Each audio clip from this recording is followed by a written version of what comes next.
2 years of Fred.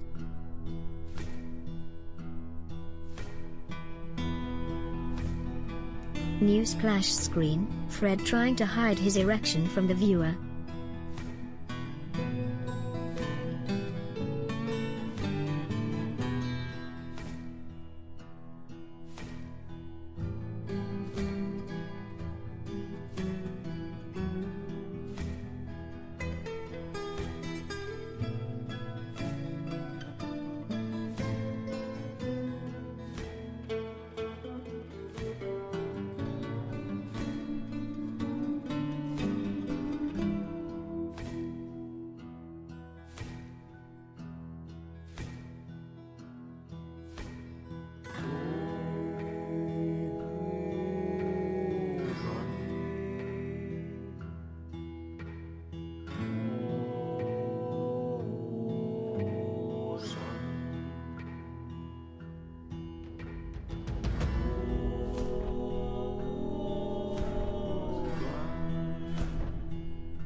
It's been many months and more, over 3 years of this whole streaming business. Oh, what a time for.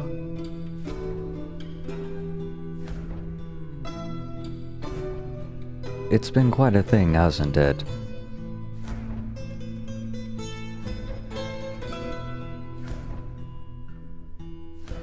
Thank you for that 37 months, Bizendarius. Vitovirda for the 4 months. And Fate for the 2 years. Thank you.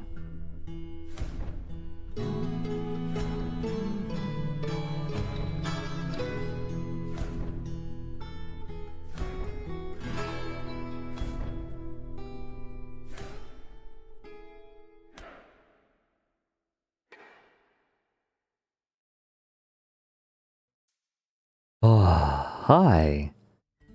I had a nap today, would you believe that? Usually, I really do not like naps, but today was nice and light. I had a very, very big lunch, and then fell into a food coma. I've been up until the wee hours of the night lately, at least for Europe.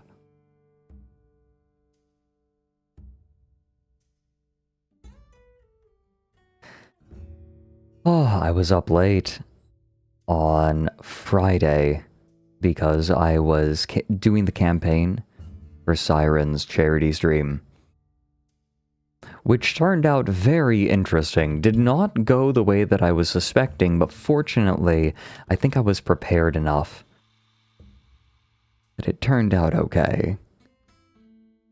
Still lots of mystery, though, that was left uncovered.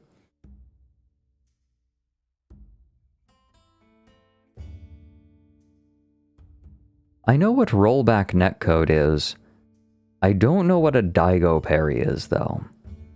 That's a little bit beyond me.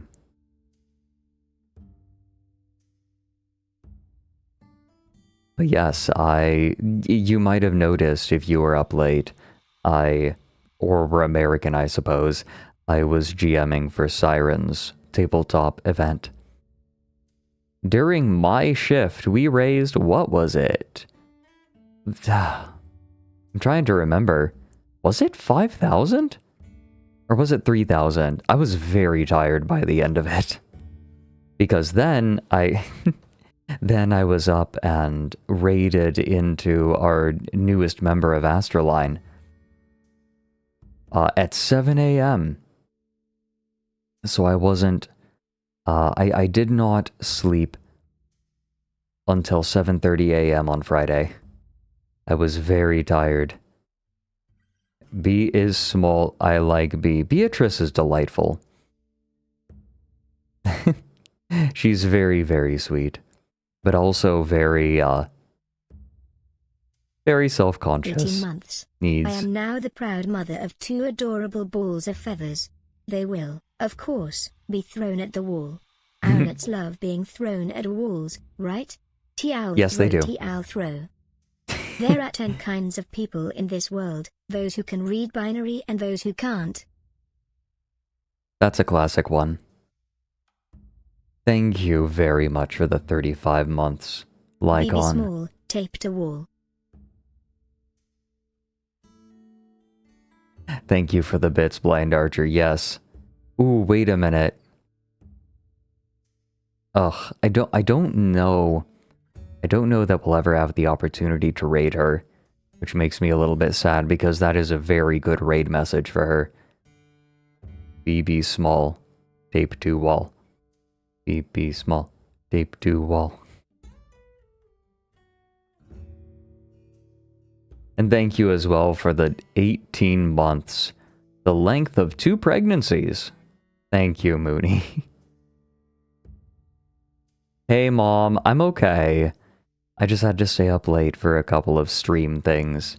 We were raising money for the American Heart Association.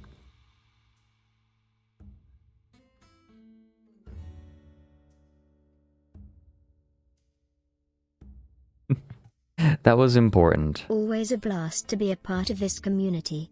Saw a beautiful owlet reptile convention yesterday and he reminded me of Mochi. Gave him a nice pet from all of us. Wait, what was an owl doing at a reptile convention? I feel like an owl got lost.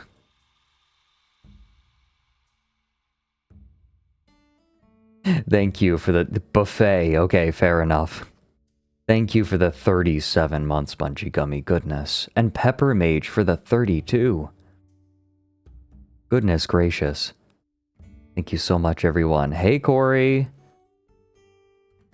My family is here at my stream now. The VIP is my mom, and the mod there is my brother.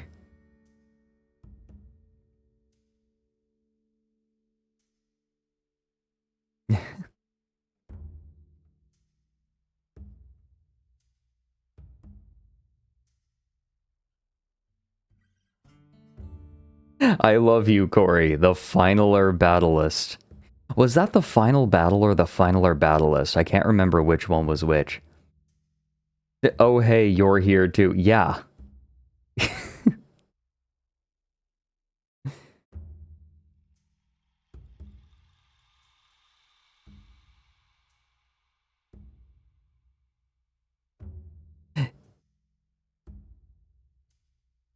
Okay, so something's going on with Mike. I feel like Mike is entering another chapter of his content.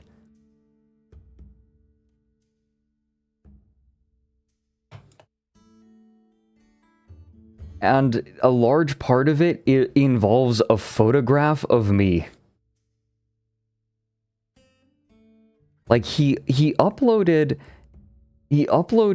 that one photograph of me to, oh, what is it? The Sims like that's in early access that is barely functional. Look at that he's this been playing. photograph. Look at this photograph. It's fucking it's nightmarish. Korean Sims, hold it. Yeah, Inzoi. The game with a weird amount of AI in it. You look long enough and you start to realize where the AI is. Well, I mean, obvious. Okay, so Inzoi is incredible in part because you can use a feature that has AI doing its thoughts, right? Like, there's AI making thoughts for your character, and it... How do I put this?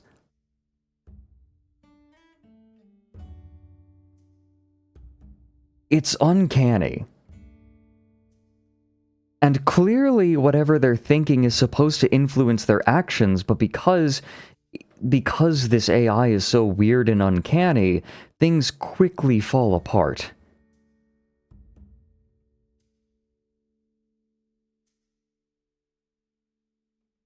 But there's AI in a few places. When your sim, what are they called? Your Inzoi. So Sims are called, like, the people in the Sims are called Sims, but they're called Zois. Wait, Inzoi. Wait a minute. So they're called Zois, but the game is called Inzoi. If Zoi is in place of human, then wouldn't that make the name akin to inhuman?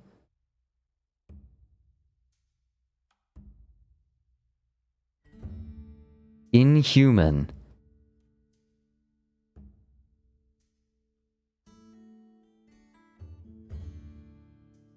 Wait.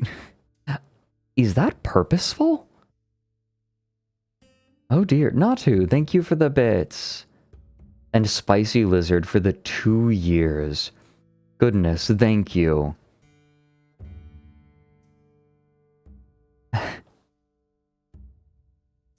It is. I got a hype chest. Oh boy, what did I get? Respectfully, Clues. no. Zoi is a stand-in for your mom, so the proper name is I'm in her mom Lamau Gotem. Lamau Godem.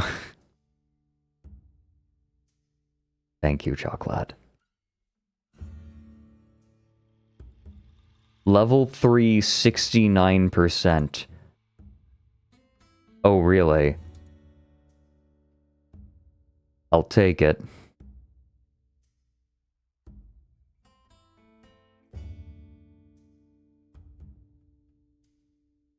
Okay, so there is something very strange.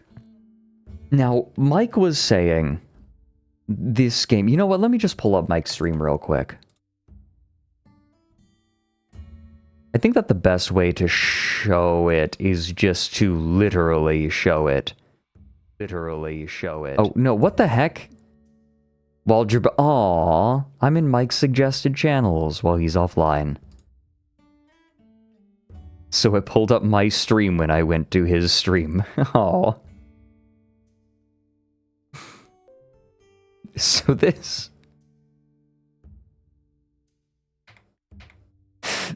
this motherfucker took a photo of me, scanned it in so that it made a 3D model. Like, it did its best to approximate what the photo would look like in 3D.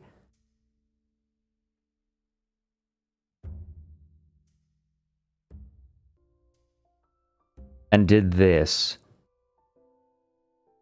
Honesty. I think this home could use a big ol' Frank. To help keep everyone frank. He has an emote called Wide Fred Happy now. Which is just that photo of me, but stretched out. Frank. And honest. What do you think, guys? And why don't we needed to know? Why don't we do? And why don't we just make that Frank wide as fuck? Because why wouldn't we? Right, we can do that. Why shouldn't we? Why shouldn't we? Why shouldn't I make Fred wide as fuck? Why shouldn't it's so and flat as fuck? Like, why shouldn't I do that? Give me one good reason I shouldn't do that. It's why like is that my head meme so tall? With Bilbo Baggins when he has the ring and he's like, why shouldn't I?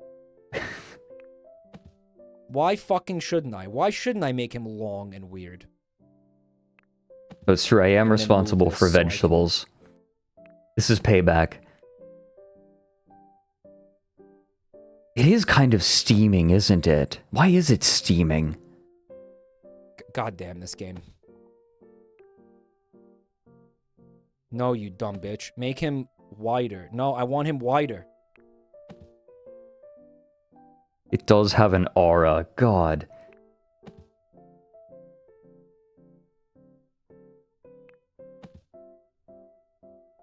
Yeah, Inkwitch, that is exactly what I said in his chat.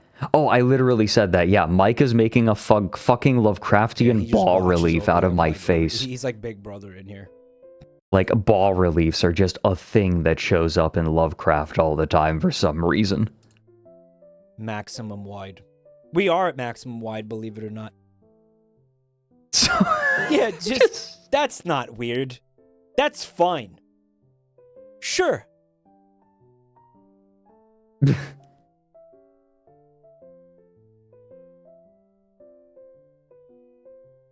We can't make him wider because the game sucks. I don't know what to tell you. Fred, how do you feel about this? Do you like this? I got to witness this live. Hey, What Fred, did I what do you say? think of this? I You ever said see this just being a thing in your life? That happens?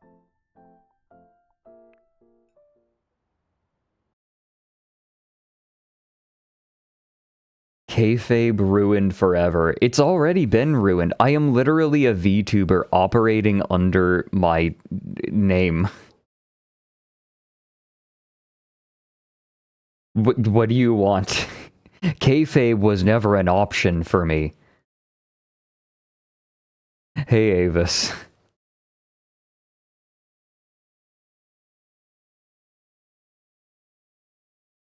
I am not having that pull. I am usurping it. So, one thing that Mike did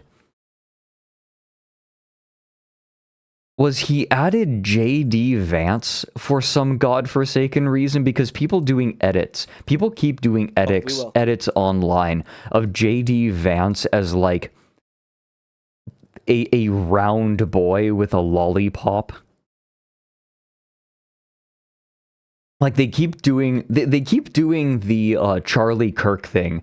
Like with Charlie Kirk, like Charlie Kirk's face is peculiarly small for his head, and like comparatively, and so they continue, like they edit his face to be smaller on his head.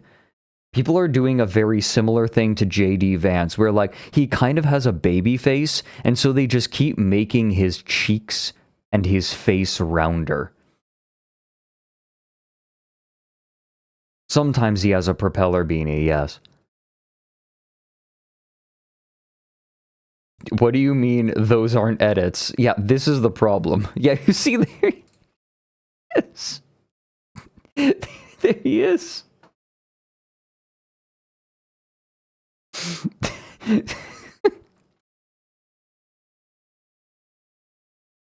And then JD Vance comes over and has a conversation at this house, and there is that the feature is still there. The studio audience is going nuts. Yeah! Woo! All right, little fella. Hi, kitty. Yeah, that's Trouble Discuss Busters. the causes of rising crime rate.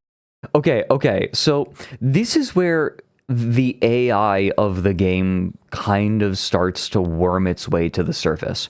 So there are a number of things that you can have your Zoe ask. And like there's a big cloud of them, right? Ask about romantic relations. Discuss the causes of rising crime rates. Recommend favorite coffee something. One of these is say you feel alone in the universe. Wait, what is that one?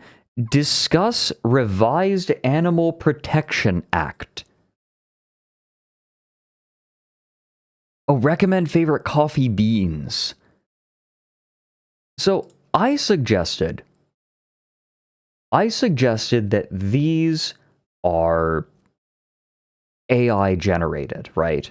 I suggested, because like these cover, one of the hallmarks of AI is it's very vague, but also weirdly specific, right? Like it falls into this sort of uncanny valley of like vague, like in between vagueness and specificity. No, it's not a bad translation. Not to my knowledge. And someone said, I don't think so. I don't think so, because I've seen the same ones come up. And so that leads me to believe, I suspect, that what they did in the production process of this game is they used AI to generate a bunch of possible discussion topics. And then they shoved it in. That's my suspicion. If they are showing the same ones over and over, either they generate it uniquely for each character with AI, or in the development of the game, they just shoved like they asked an AI to come up with a bunch of potential responses or conversation topics, and then they shoved it in. So, Mike was saying that the game is quite broken and definitely needs more time in development to be a reasonable purchase. He definitely does not recommend buying it. And my response was, if they are using AI in the development of the game, look, people keep talking about how AI could be integrated into people's workflow. However, the people who are most willing to use AI in their workflow are often the people willing to do the least work. So I have no confidence that this game will reach a state that is worthwhile playing or buying, except to make freak factories like this. Like, you can say that AI could potentially be used in people's workflow, but every time I see it, it's from someone who it's not someone who wants to optimize their work, it's someone who just doesn't want to do work. Does that make sense? Or they don't have the ability, like often they just don't have the desire to do it. It's a tell.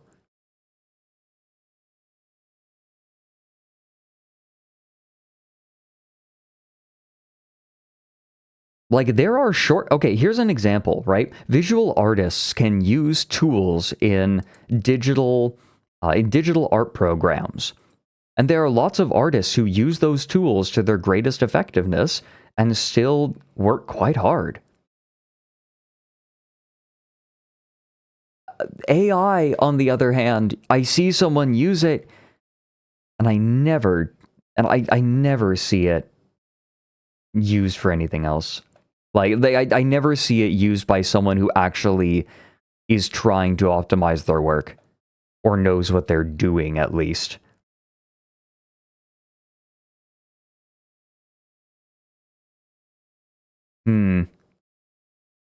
Okay, robotic freeze. Yeah, see, here's the problem as well. That relies on these AI generation tools getting better.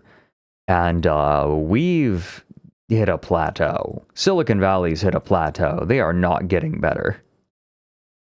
They're getting cheaper, but they're not getting, like, thanks to some Chinese companies, but they're not getting better.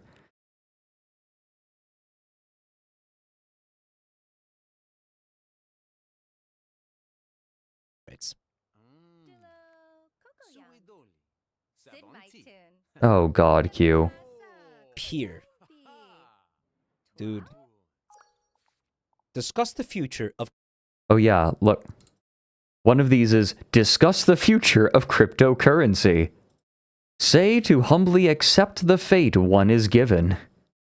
Say life is but one layer of a dream. Or, ask if they think you get along well. Like, this is weird, right? Yes, that is Midoriko. Except he accidentally put a Q on the end of her name, so she's Midorikok. Cryptocurrency. And nobody alerted him, because they thought it was on purpose. Yo. How about that Dogecoin? Discuss success. Yeah, like, look at these. Say building up your relationship is fun. Talk about what's new in Zoe life. Talk about your inflexible stubbornness. Discuss success and happiness.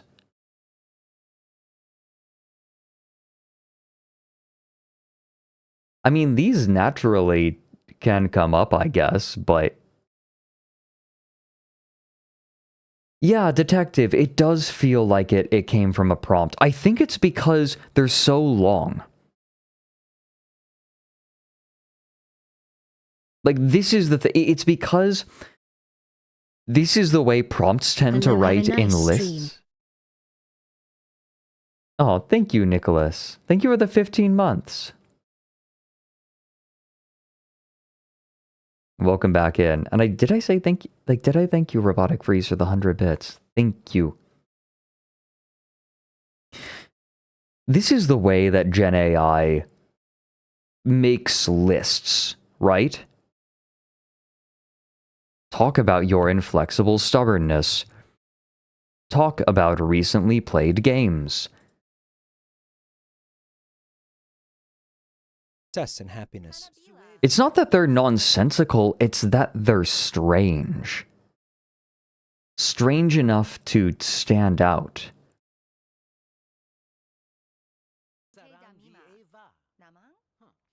Fred's Vibes statue are was like, weirder. did somebody say crypto? Shut the fuck up. In my defense, I have moved past laughing at crypto as one of my stream things. For those who haven't been around as long, for a long time, I was just fascinated by the various foibles of the crypto industry. And regularly visited Web3 is going great to see just all of the horrific mistakes and rug pulls and odd things happening in the crypto space. Yeah, I got bored. And I am, like, humans are apes, so I guess I am a bored ape. I got bored of it. Yeah, well, Nested Dreams, I mean, this was kind of what I expected, right? I didn't ever expect most people in crypto to be punished. People are being pardoned now. American crypto folks are getting presidential pardons now.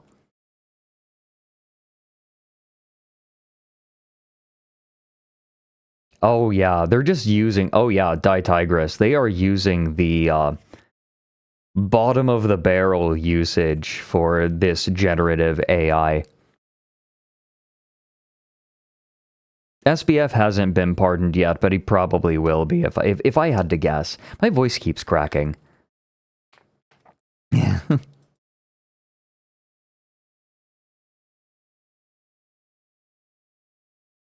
Oh, Soup Spoon. I see. The global illumination. Oh. So it's just something they haven't gotten around to fixing.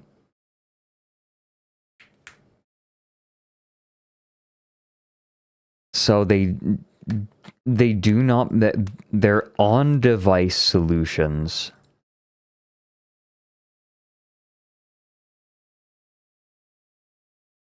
Yes, we're looking at Zoe. It's a UE5 inherent problem, okay. I don't know. That... Do they actually have bespoke options? Because saying, hey, make me an AI-generated shirt sounds like a way to dodge work to me. But that's just me. I'm very dubious of this game. Also, yeah, Mike said no politics, and then he keeps, like, he made JD Vance and gave him a couch fetish. Oh, voice cracking. It's because I napped. Ugh.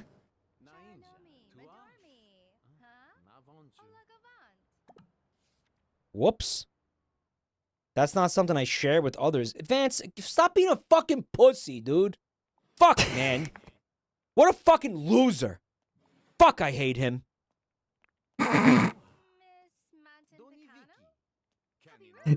Fuck, man. Hold on, what are these? Ask if things can go back to how they were before. Say you feel alone in the universe. Say to humbly... Oh my. Sorry. I think my throat's dry. I'm a little dehydrated. Which is uncommon for me. Say to humbly accept the fate one is given.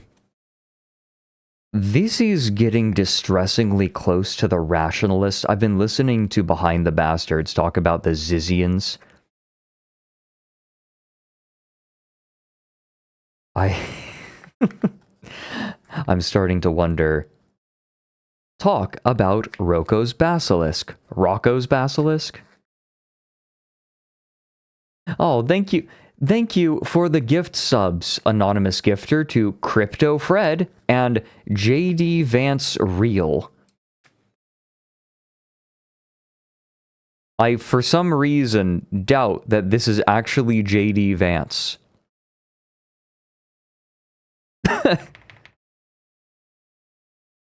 I don't know, something makes me dubious.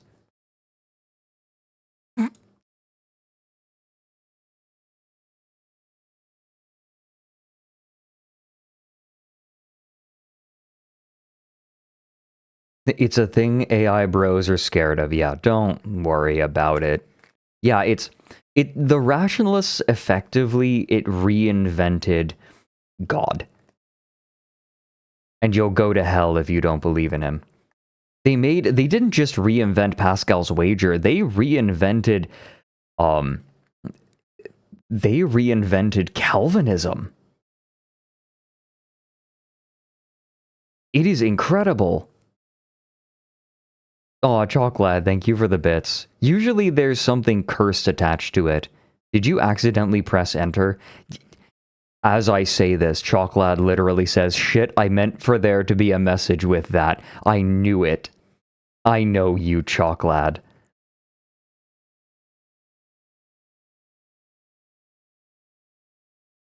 In the good timeline, rather than being a rationalist murder cult, the Zizians would be Leroy's fans. ZZ. Oh dear. Pascal's shitcoin wager.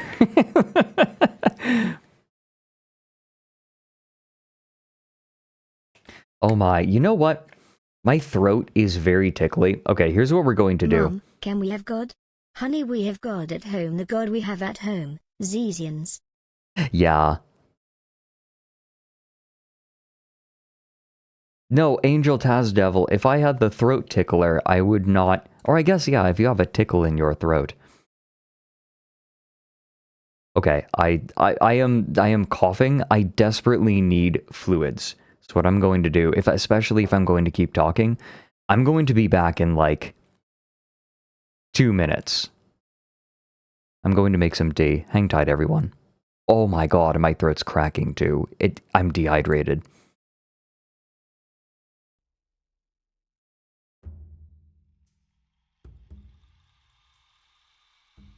Why did I say fluids? I guess because I relate coughing. The way you fix coughing is you get fluids in you. My mom was a medical professional, so whenever I was sick, that's how she would put it. Let's get you some fluids.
Hello, I'm back.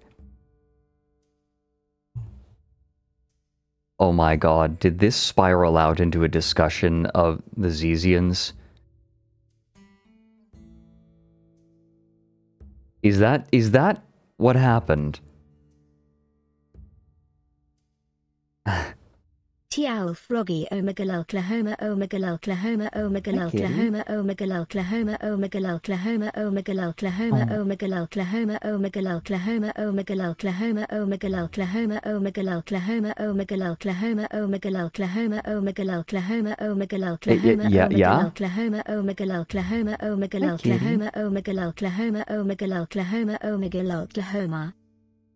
Hi, Kitty. Something I learned from Strange Ian's video on Yudkowsky that focuses more on the Harry Potter fanfic that serves as rationalism's de facto Bible is that he tried to get it nominated for Best Novel at the 2015 Hugos. The sheer egotism of this fucker. Excuse me?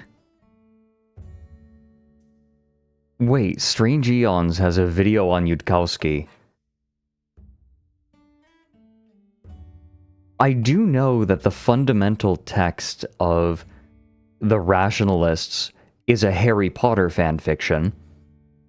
I am aware of this fact.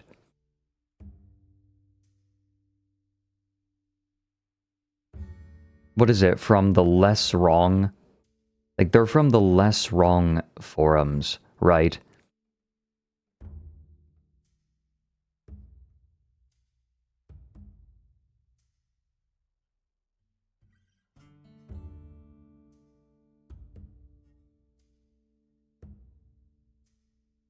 So, there is... I don't know if murder cult is the right term, but there were recently some murders made by, some people who follow an ideology based on a Harry Potter fanfiction.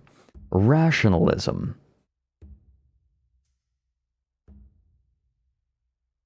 It is a cult that murdered.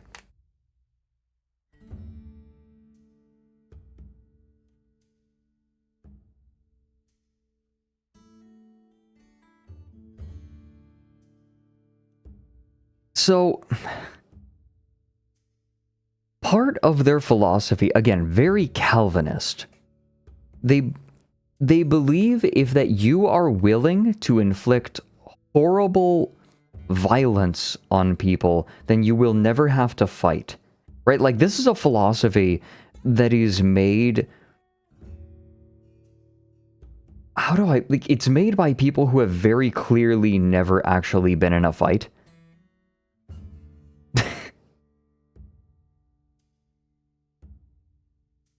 It is one of the most insane things. I just got to the point where our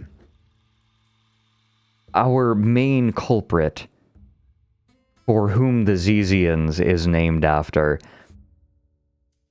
said that she would, like, try to, like, crush their frontal lobe. And it's like, no, that's not how fighting... That's not how someone who actually fights. They're not thinking about that.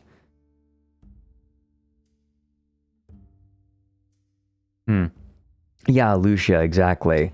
Violence should always be escalated to its most extreme possible, if it is to happen. Yeah, it's edgy. It's like... It's like it's in a fanfic.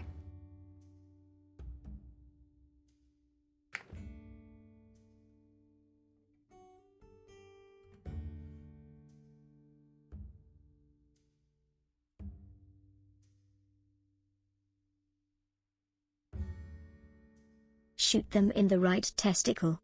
Slash with weaponry. Thank you for the bits, Blind Archer. God, that is a specific reference. A reference to something that we saw in a viewer submission. Speaking of, today's viewer submission day. It is Viewer Submission Sunday. We do this every Sunday.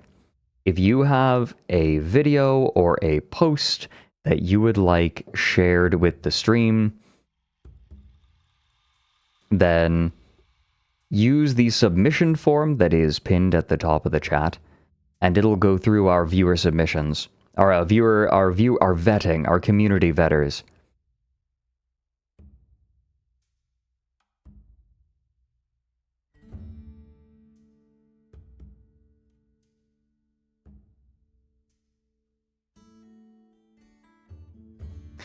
So PokeFan, no.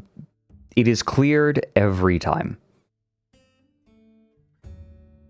Because otherwise the list would grow untenable. We refresh the list every day, so if you didn't get your video or post seen last week, then you'll have to submit it again.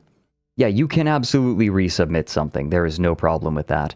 And we are using a randomization method. I think I need to get Aqua Monster's new version in there.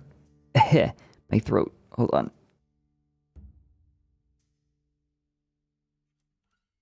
I'm going to try not to cough. I can do this.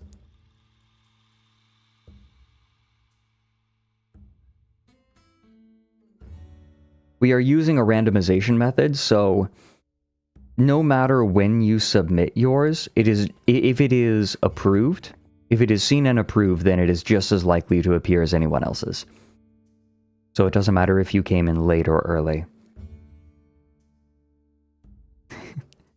Actually, Jenski, if anything, it makes it easier and faster to go through everything. Like, oh yeah, we've seen this, we approved it. Oh, Baron Senpai, I woke up about an hour before stream and got out of bed about half an hour before stream. I'm a little groggy. I went out and had a lovely afternoon, though.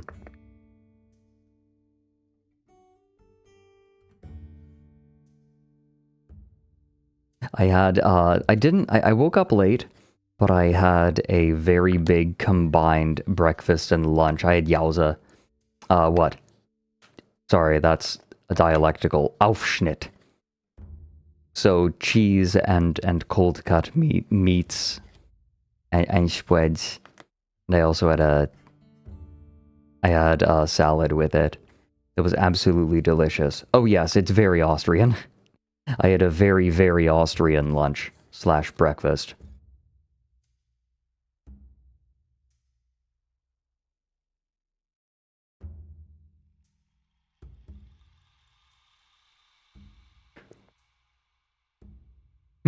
Wie lecker.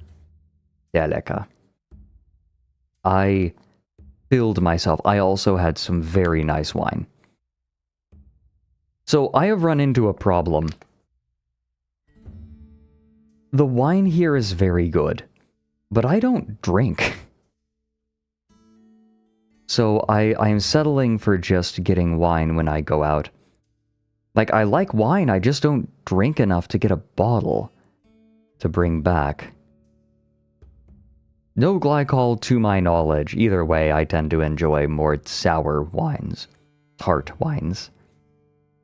Dry wines.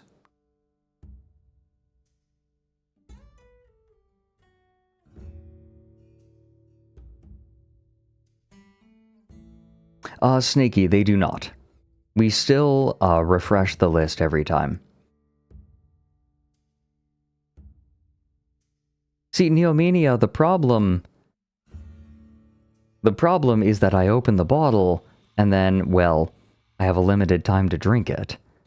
And it is only once in a while that I am in the mood for wine. And if I'm going to finish the bottle before it starts to turn, I need to drink much more than I typically do.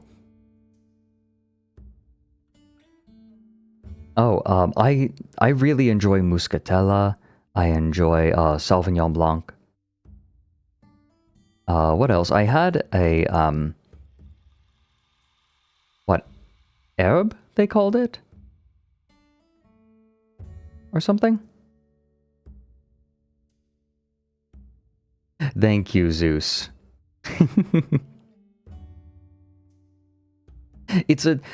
I feel like some down the rabbit holes are really good party talk, right? Like, hey, here's this interesting thing I know that is weird and fun.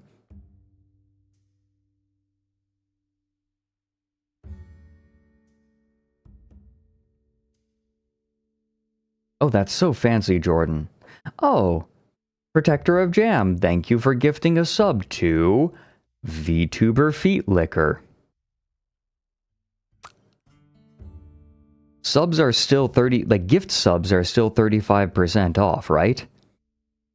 I suppose, and now is the time. Oh god. So far, 23 hours left, I see. So far we have a gifted sub to Crypto Fred, JD Vance Real, and VTuber Feet. Oh, good. And Protector of Jam gifting one to VTuber Feet Simp. On top of it. Good. Good.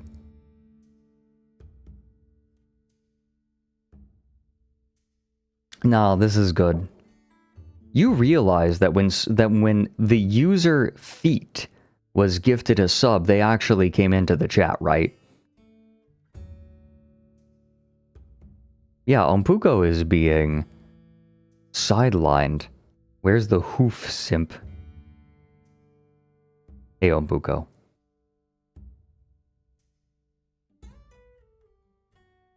No, see, JD Vance is into feet, but specifically, like, couch feet. Like, he will get down there. Oh. Mage Lufane, thank you for the 4 months. I like the idea that they resubbed right as I was saying that, and realized, oh, I have made a mistake. Like, immediate mistake. And Protector of Jam, thank you for gifting a sub to Let's See Them Feet. An anonymous gifter gifted a sub to VTuber Handlover. Oh. That's a little less horny. Possibly. Maybe. Probably? Probably? We'll say probably. Oh, and Captus gifted a sub to Wine Gay. Yeah?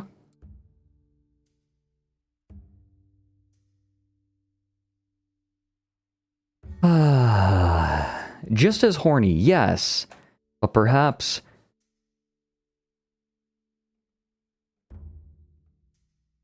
What? More acceptable? More socially acceptable. Didn't the Justin TV names get folded into Twitch? So that means that there are, what, approaching 15 years worth of names? Some people just making names so that they exist. Also, you all might be amused to know I ran into Captus. I ran into Captus in Foxhole. So for those who don't know, I play a very peculiar MMO called Foxhole. It is a top-down shooter, sandbox shooter, sort of, where everyone belongs to one of two sides, fighting for, like, victory in a war. And all of the equipment that is used in the game has to be created and shipped by players. It's very cool. I am a logistics specialist in Foxhole. And there are no levels. There's no leveling system. You can do everything in the game if you know how from the beginning. There is no like leveling or progression system. Just if you know how to do it, you can do it. I am a person that does a lot of production. I have historically done a lot of facilities production for those of you who play Foxhole, and I'm going and collecting scrap, and I see Captus. Aren't you a regular in my chat? He stopped me too. You were operating in... Yeah, you saw me in a flatbed because I was running shippables from the MPF. I spent like a couple of hours doing that to relax last night. Just running shippables for FMAP. I was... You are in... shoot. That's Morgan's Crossing, right? No. It's Callum's Cape. We were in Callum's Cape.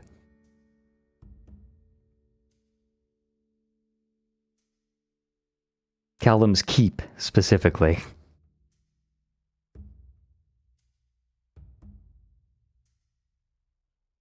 Oh, anonymous gifter. Thank you for gifting a sub to Catboy Beans. Oh, good. Oh, good.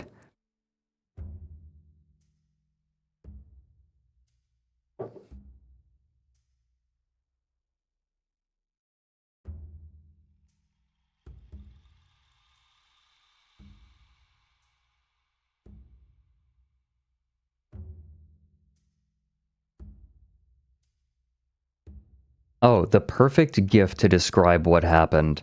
Let me see.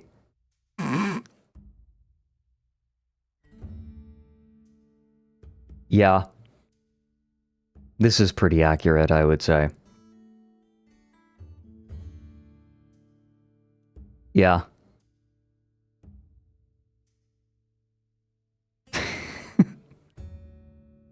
You're here. I guess the difference is I talk about Foxhole. Oh my god, I got into an argument. Okay. I got into an argument with someone in Foxhole. I ended up getting into a crane before someone else could. Like, there was a line on the other side that I didn't really see, so I just hopped into the crane as soon as it was available. And this dude got pissed off and shot up my truck. And was like, next time you're going to have to repair it. I hate people who, like... But later he was like, I hate people who don't obey the natural order. And I'm just like... What the fuck? And okay, if you are interested in Foxhole, take my advice. Do not join the Warden Navy.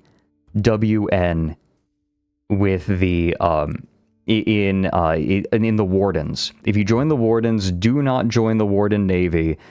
They are awful.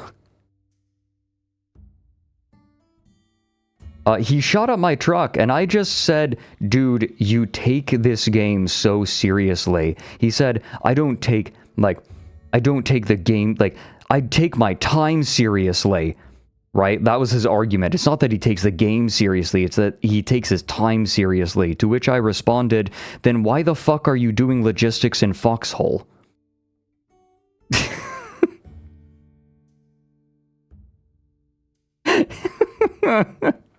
He didn't respond after that. Come on. If you're that worried about spending your time efficiently, you wouldn't be playing Foxhole.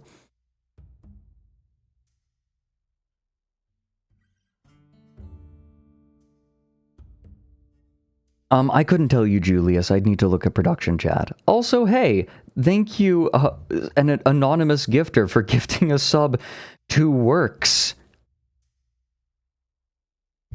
No, do not join the Warden Navy. Let me put it this way.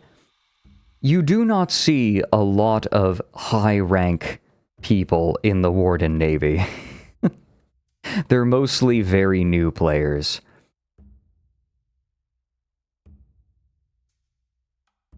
So I says to him, Den, why is you doing logistics in Foxhole?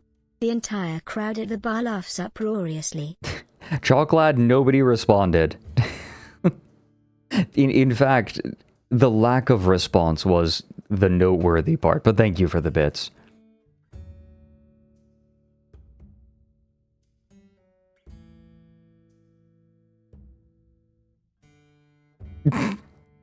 Oh no, Where Ducky, what have I done? Wait, okay, so... Oh. Okay, I'll play the clip. It must be somewhere. Shoot. Do I have it bookmarked?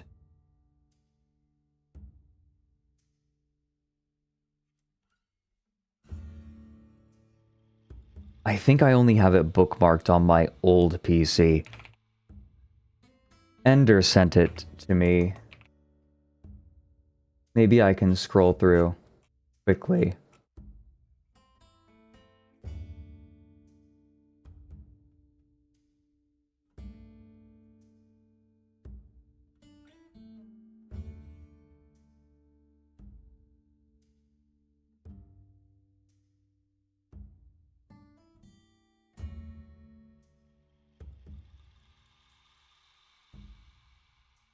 Wait, where is it? Uh-oh. Here it is. Okay. I have to download it again. Okay. Let me explain.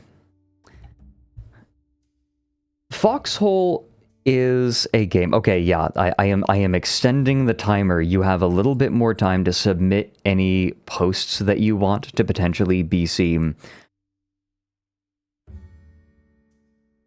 I'm giving my community vetters a little bit more time. If you have something that you want to potentially be shown on stream, get it checked by the community vetters to make sure it can go through.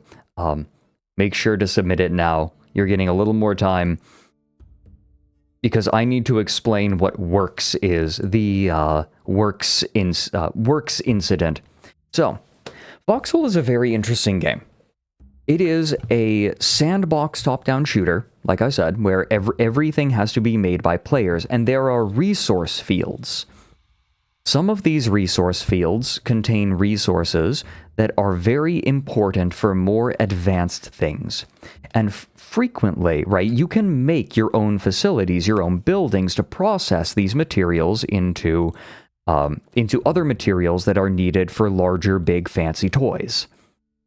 Typically, only 1 or 2 regiments or groups of people are allowed to have a facility around a resource field in order to make the most use of it. Although, in order to make sure that everyone has access to what they need and that the fields are distributed fairly, no, it's more complicated than that, but bear with me. There is a system for the wardens called Works, W-E-R-C-S, the Warden Expedited Resource Claim System, where regiments are judged based on their previous facilities and the amount that they assist other, like the rest of the faction, and then those points place them in a ranking system so they get to choose resource fields earlier. It is, ideally, when it runs well and doesn't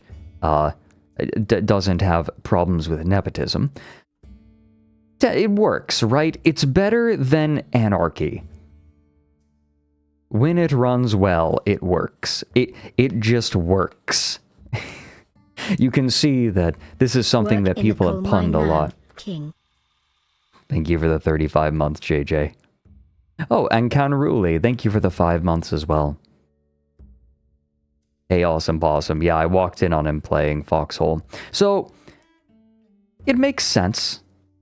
On a basic level, it is extra bureaucracy, and a lot of people find it obnoxious, but it's better than the alternative, which is anarchy. Well, there was a group. I'm trying to remember who it was. It was the Warden Navy, I think, who just said, fuck you, we deserve a higher spot, we're taking this field. Fuck you.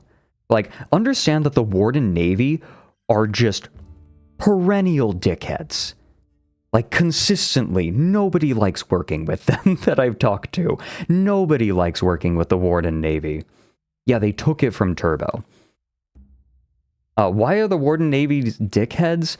Because they'll take literally anyone and have no standards.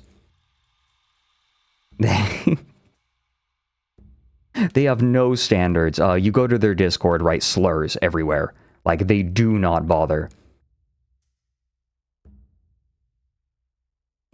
Some people like working with the Warden Navy. I have never had a good interaction with someone from the Warden Navy, ever. They're a nightmare.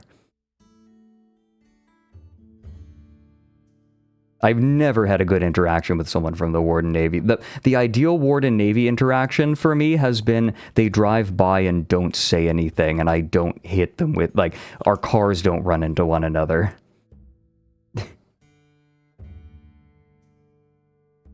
On the list of amicable Warden regiments, they're not high, yeah.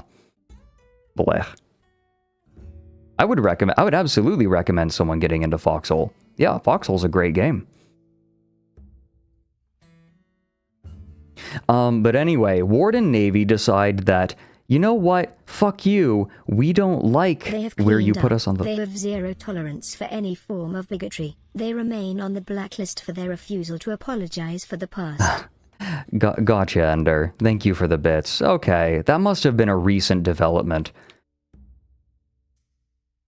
That must have been a recent development because the dude I ran into was a dickhead. They relatively recent, okay. Well, Warden Navy have historically been dickheads. And all, like, my most recent run-in with them has been shit. So, I am dubious about any sort of cleanup they did, Ender. So, there's a field.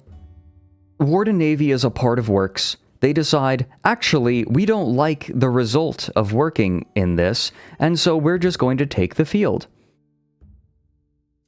And people had to step in. Right, there was a huge civil war. This happens sometimes in Foxhole, where there are fights over resource fields. There was drama. And that led to a representative of Works. I'm not going to, Ender. I doubt that this person is... I'm not going to start anything with the Warden Navy. They're going to be a bitch. I bet they're going to be a bitch. I don't have the energy for it. I'm not going to name the person. I'm not going to deal. This war, I just want to scroop and man you and ship. So, in order to try to work this out, some representatives from Works went to the field to try to smooth things out. This is how it went. To be clear, they have been destroying each other's facilities over and over again. People keep trying to build, people destroy it. This is what happened. Works. I'm here to enforce the rules of Works. Turbo has the claim of this field. Turbo were the people who claimed the field, who had, like, rights to it based on Works, what everyone agreed to. Turbo has the claim of this field. 82DK is also in Works. They're here to enforce the legitimacy of Works and its bureaucracy. Alright? Every clan on the Warden faction falls in line with the bureaucracy of Works. Plain and simple. And if any clan falls out of fucking line, you are getting demoed. You are getting demolished. Fucking pulled back. You're getting put in your seat. Alright, I don't know how else to say this.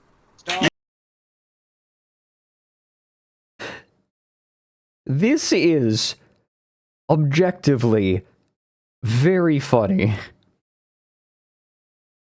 This is objectively very funny.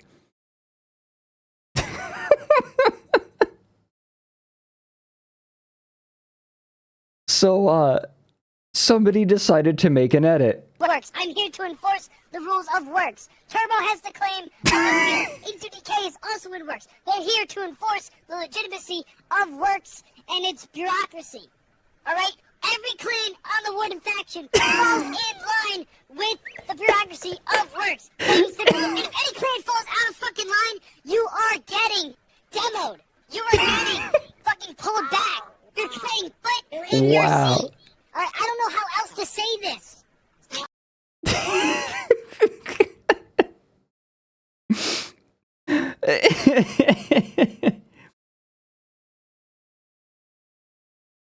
Yeah, oh yeah, awesome possum. All non-essential personnel, please leave the region so that Logi can arrive. Oh, Christ. I am here to enforce the rules of works. Turbo, okay, so what, they ended up making a truce, and they both just shared the field, and to my understanding, it went okay. Yes, okay, so if you think this is bad, right, you might say, wow, works feels like it doesn't work and it's falling apart. Well, when I said that it's better than the alternative, there was a content creator who's in charge of the largest logistics faction, and he decided that his faction, his group, his regiment, guilds are called regiments in Foxhole, he decided that he was going to, or no, it was, no, it was a Chinese regiment and his regiment were going to claim multiple fields. That's what it was. And fighting, like, they just started fighting each other like crazy, to the point, like, that they were killing one another.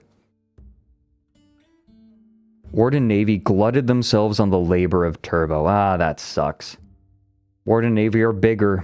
Yeah, Turbo were smaller. They do, like, public logi. That sucks, Ender. God, the Warden Navy sucks.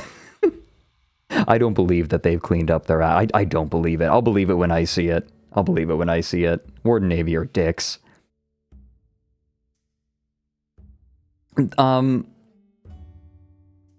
So... still, if you think that works is bad...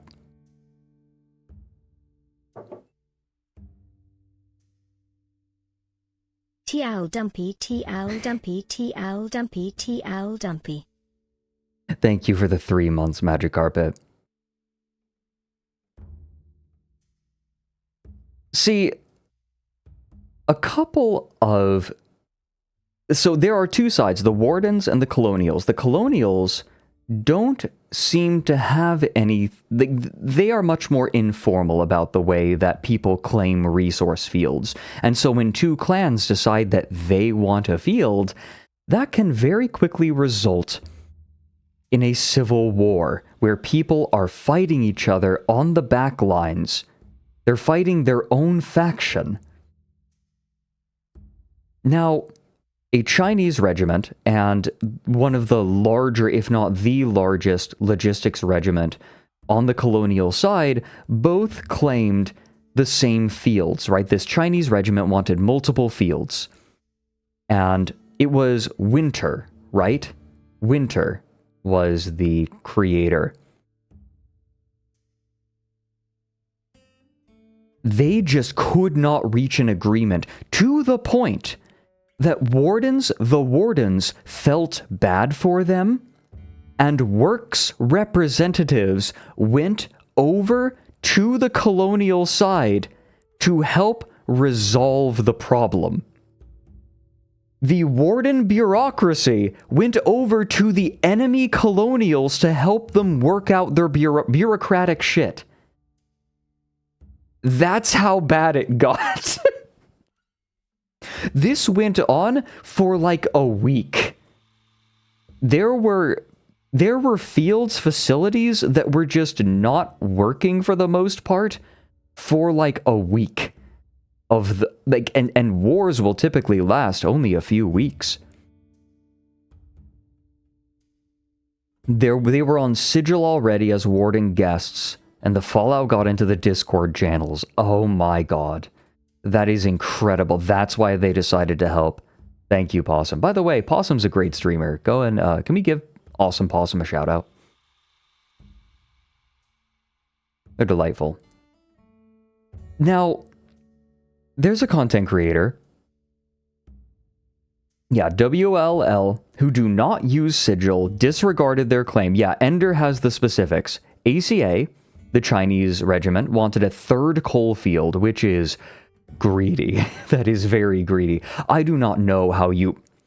Personally, I am flabbergasted that anyone would want a third coal field. I am a part of the largest logistics regiment on the Warden faction, and we had one coal field and we couldn't keep it going.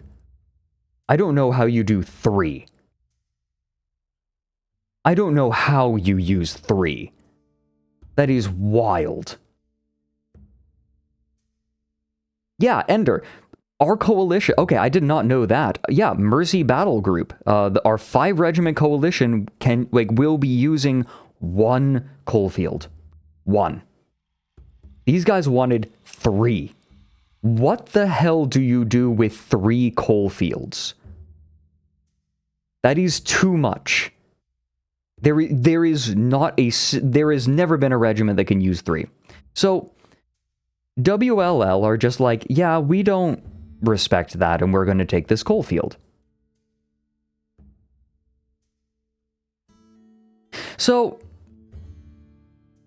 diplomatic talks start happening. And certainly the demand for 3 coal fields is unreasonable.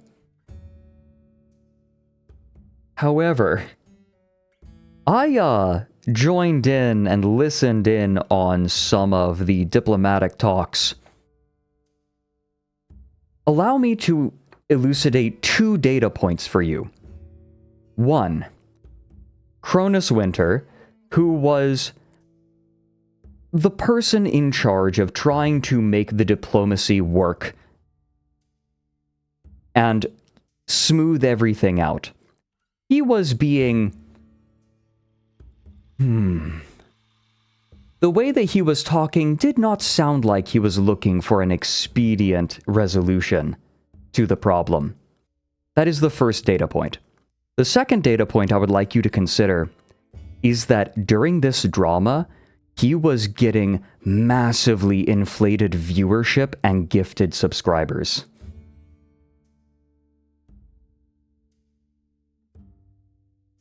I think that the incentive structure is relatively clear.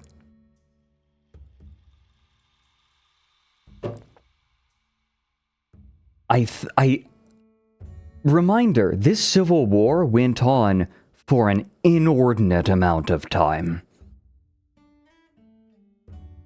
Like a weird amount of time. Like the Wardens were baffled. 2 very important regiments for the Colonials were just busy fighting each other. And the Wardens absolutely were making gains because of it. I will not speculate, and I will leave those 2 data points for you, as they are.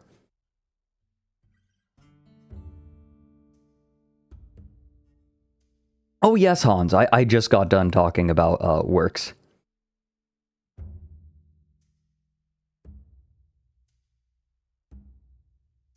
Oh yeah, this is not constrained to the Colonials.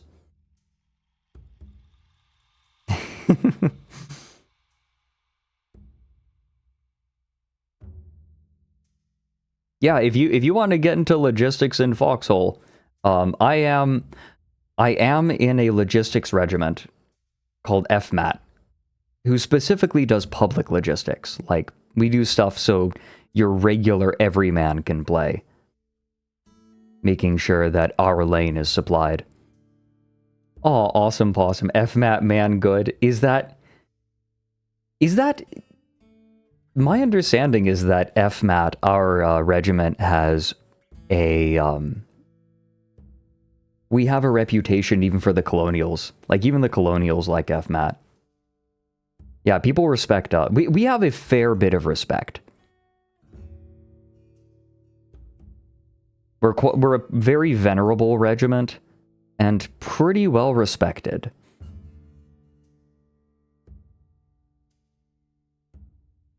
I think that we live up to it. We try. We certainly try.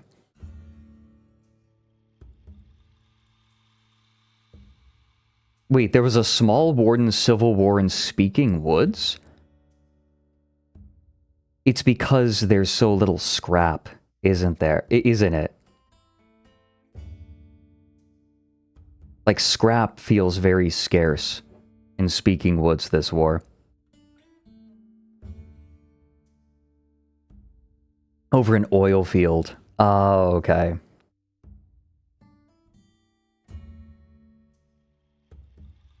Civil War would be a generous term. Okay.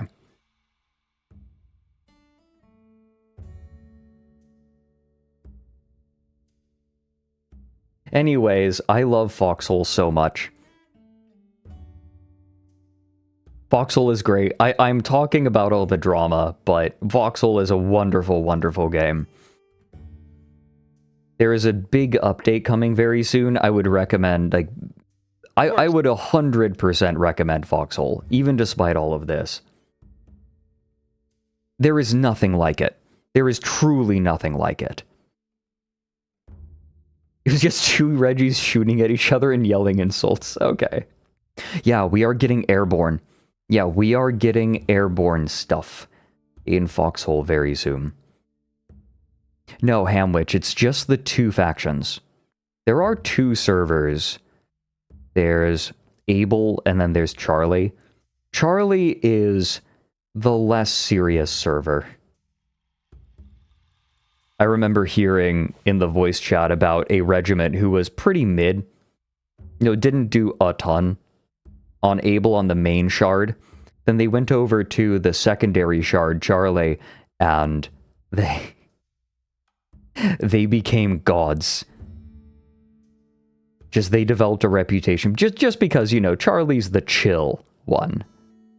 So when people decide to actually try to play seriously on Charlie, they make a splash.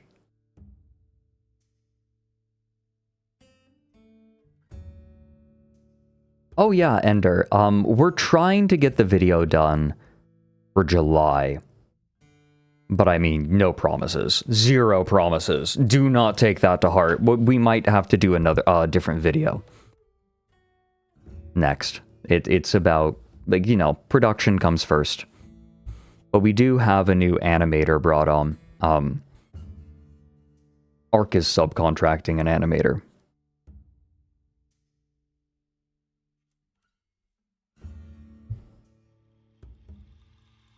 All Brown, I think that Airborne is not... It's not going to be first-person shooting. It's not going to be a flight sim. Oh, Julius Kaiser, thanks for gifting out a sub. Yeah, gift subs are 35% off right now.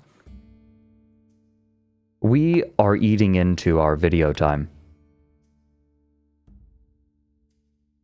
So, you have a last few minutes. My throat is still a little dry. I am going to go and get myself another cup of tea. I started yapping, yeah. Oops. I'm going to get myself a cup of tea. I would highly recommend that all of you stand up, stretch your legs, stretch your arms, get yourself a sippy. Come back in just a few minutes. And then we'll look at viewer submissions. Solbia, thank you for the 5 gifted subs. Hey. Thank you very, very much.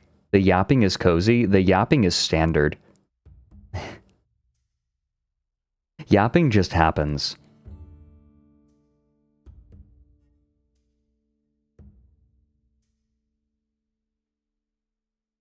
This is standard here. Aw, thank you, anonymous person, for gifting a sub to Penis Club.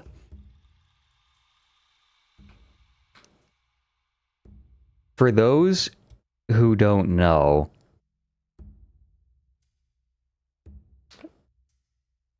this is an old trick. You say, hey, would you like to join the Pen 15 Club? And they say, well, how do you join? And they say, oh, you just have Pen 15 written on your arm. And they're like, oh, okay. Like, yeah, sure, screw it. And then you write it and, well, it looks a lot like another word.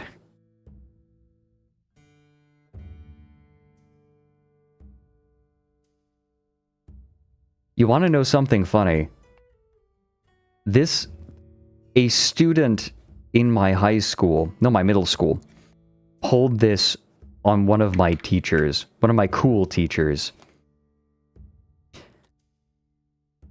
They went up to him and said, "Hey, do you want to join the Pen 15 Club?" And he was always game to do weird stuff, right? To play along with the kids. And he was like, "Oh yeah, sure." And then so he got Pen 15 written. He's sitting there in the break room. He told this story to our class. He was in the break room and the principal was there. The principal looked at his arm and he said, "Why do you have penis written on your forearm?" And he said, "Oh, the kid tricked me." But he had to externally try to be frustrated and angry. But on the inside, he was like... he had to stifle his laughter as he kept a straight face. He was incredible. Oh my god. What a beautiful, beautiful man.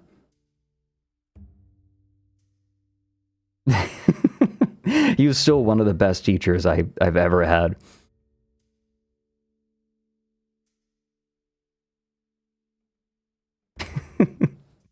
And make no mistake, he told that story to his students later.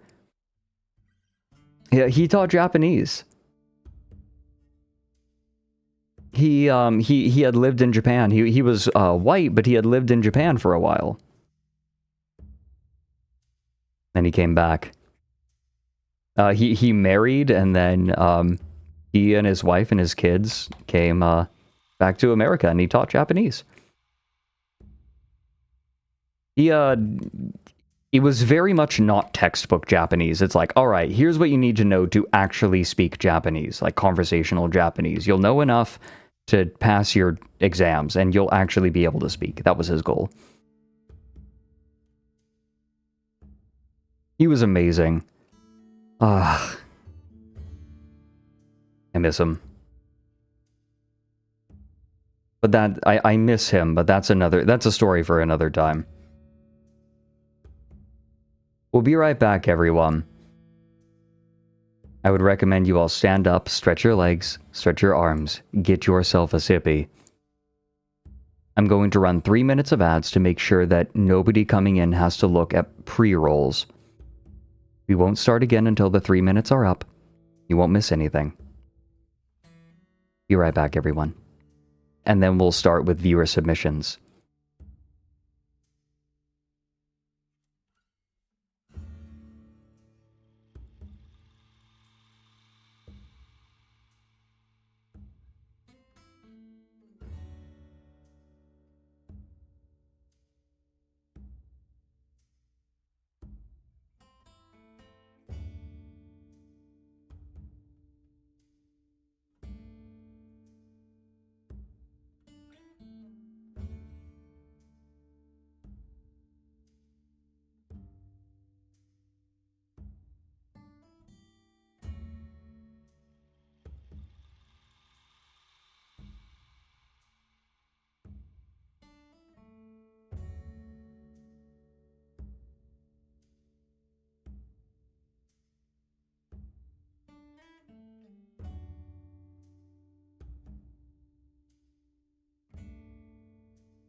I forgot to make the music loop.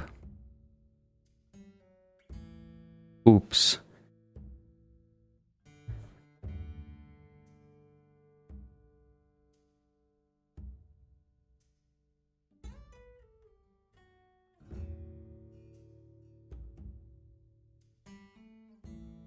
Okay.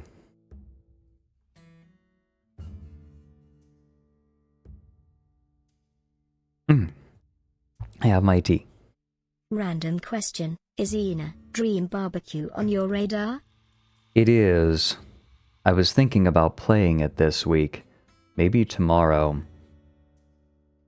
Although, I wonder if we should do... If we should watch... I haven't watched all of Ina. Maybe we should do a big watch-through of Ina. What do you all think?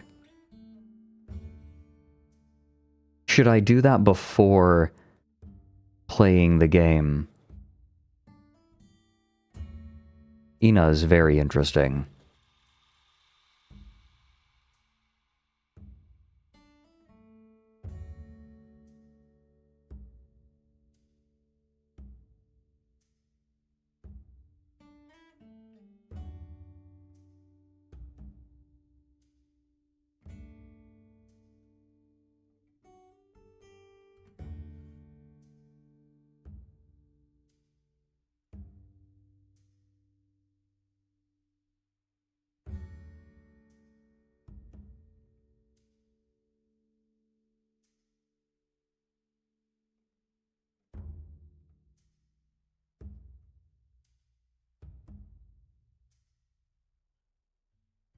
One moment.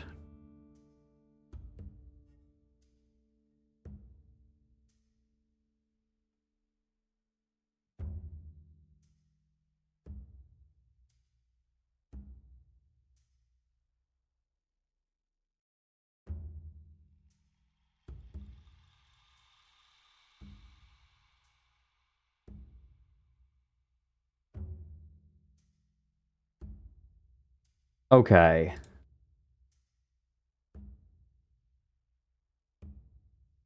Here we go, random.org. Let's pull up the spreadsheet. I do have a spreadsheet.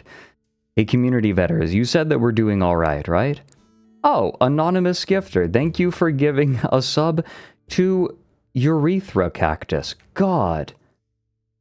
You know how they don't allow certain bad words, but then things like this just are allowed.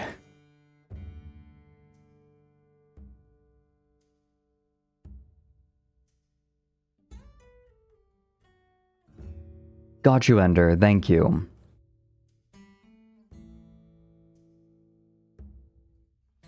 Let me pull up. Oh. Doot, doot.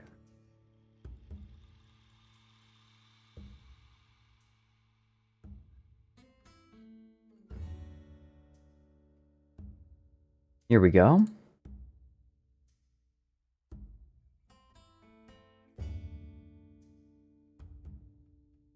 The sub offer is only for sub bundles. Oh, good to know. So the 35% off.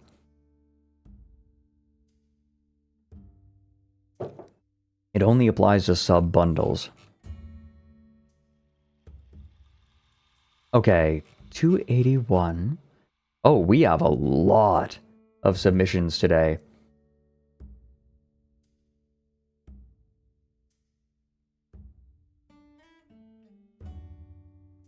Let's see.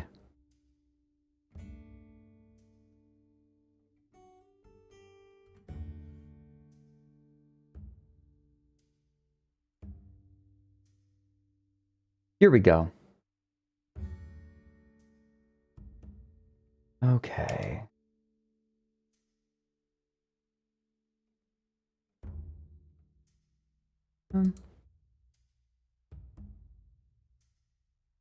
All right, yes, we will be going through them randomly.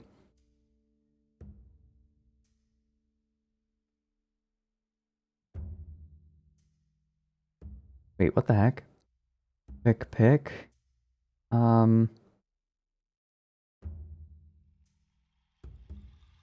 Wait, what did I use before? List randomizer. Ah, interesting. What did I use before? Maybe I should just check my history. Here we go, integer sets. That's what I'm looking for.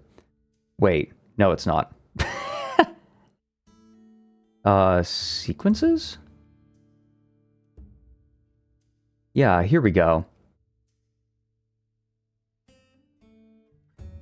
Fine. I was going to think of looking up my history, but I think I found it. Get sequence. Boom! I did it.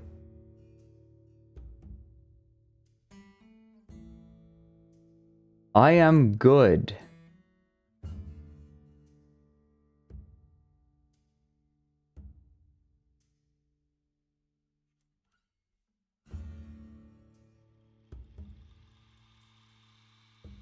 Okay, we have numbers.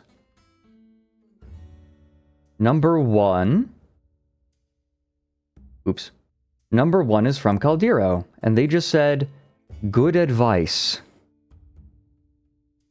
Oh my god, I know what this is.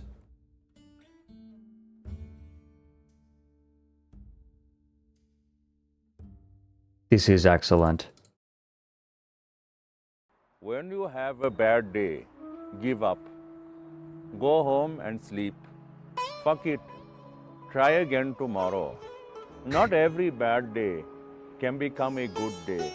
Some days are fucked and cannot be unfucked. When you have a day that is fucked beyond repair, that is the universe speaking to you, sending you a message. Listen to the universe. Go home. Save your energy. Tomorrow is another day. For now, just fucking chill.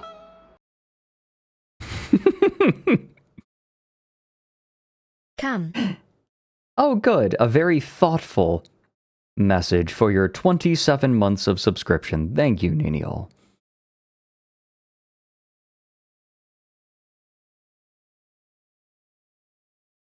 You need the link to that? Yeah, sure.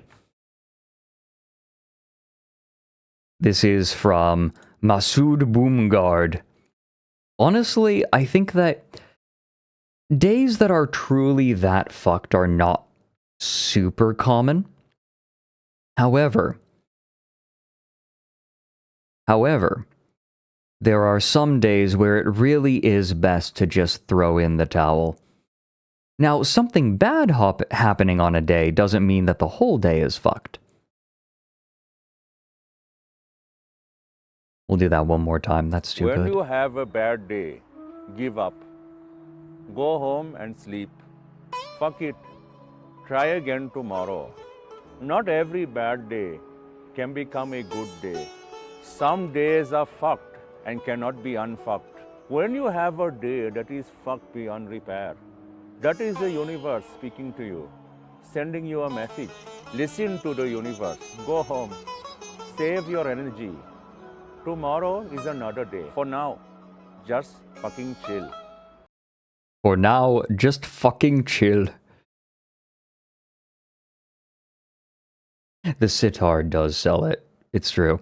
His voice is also great. Thank you for that one, Caldero. I have had some days like that recently. Like, I don't want to deal. Okay, Moker says that, says ophidiophobia warning. I'm guessing fear of snakes. But it's friendly snake mom. Okay, snake. Here we go. Snake. Ready? Snake. Snake. This is Moo. Moo. These are her little babies.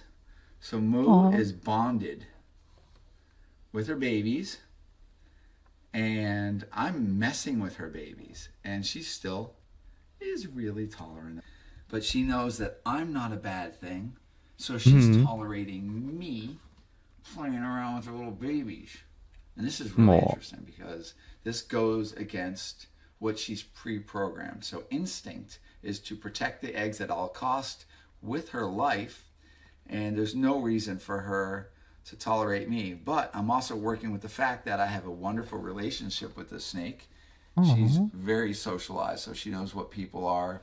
She doesn't view us as a threat. So right now I'm just more annoying, which I can accept. Yeah. I'm an annoyance. Hi, baby. I love you. Oh. That last part right So there. right now I'm just more annoying, which I can accept. Right now, I'm just more annoying, which I can accept.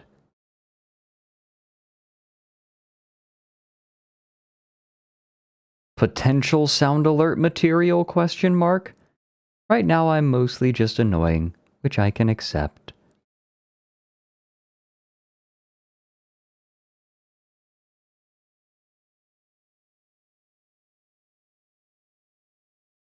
Donut Rocket, I love the fact that we live in a world full of creatures that love being pet. Hey, not me. Hey, hey, hey. God damn it. No. Okay, I have the pet redeem bound to a keybind, and so every time someone presses it, it is the same as pressing the button. So when a bunch of pets come in, people are activating it, then deactivating it. So when a lot of pets come in, it looks like I'm getting bapped on the head by a ghost.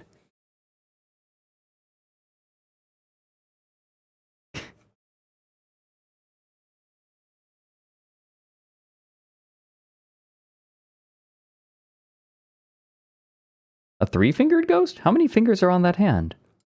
Annoying, which so right now I'm just more annoying, which I can accept. Which I can accept.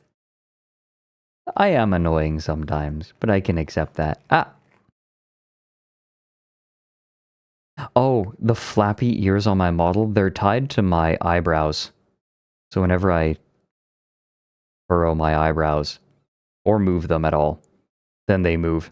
So if I move my eyebrows up, when I am accentuating something that I'm saying, ears go up. Whenever I turn my head as well, or furrow my brow just a little bit, the ears go down. So they get very flappy while I'm talking. Just naturally. It's tied to a habit.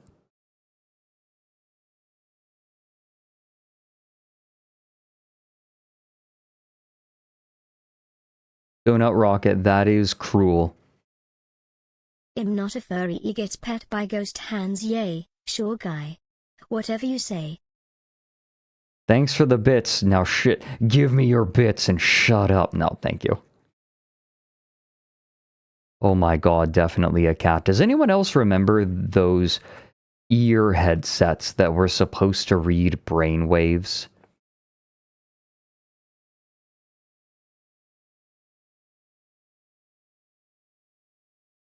Oh my god.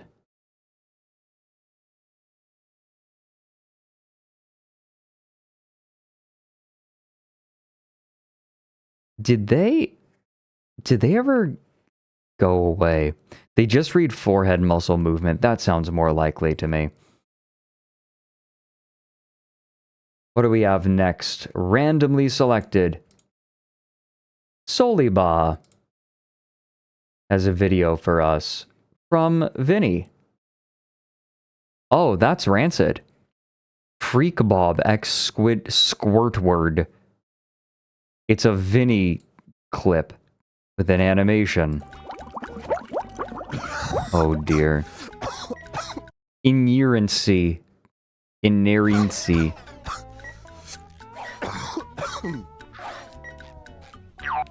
Hey, Squidward. What you doing? You ready to get a no? Why don't you grab Vinny? my hand, pull my finger, Squidward? You never know what you might find. Is that